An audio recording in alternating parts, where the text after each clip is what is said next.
استاذ اليكس، يعني اولا السيد السوداني، السيد محمد الشيع السوداني انتخب شعب العراقي، والسيد محمد السوداني لا بس اسمح لي راح اتناقض بس اكمل تدري يطول عمرك يطول عمرك يطول عمرك.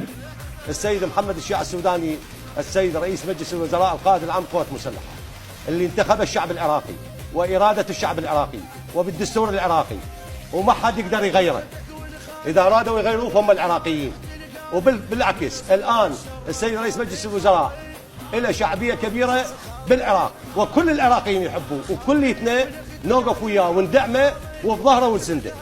احنا عراقيين، احنا اصحاب قرار استاذ اليكس. مو بكيف احد يجي يلعب بالقرار مالتنا. خلي ادب البدله اذا هيجي ادب البدله واقعد يمرتي احسن لي. عيب علي يلبس البدله العسكريه. اني ليش لا هذا الكلام ما اسمع لك. السيد رئيس مجلس الوزراء خط احمر، القائد العام خط احمر ما حد يوصل له. زين؟ وما حد يقدر يغيره. احنا العراقيين اللي انتخبناه وندعمه بظهر بانفسنا وبارواحنا، لان دا يبني دا يخدم دا يسوي. احنا نريد فرصه، نريد شعبنا يعيش بسلام.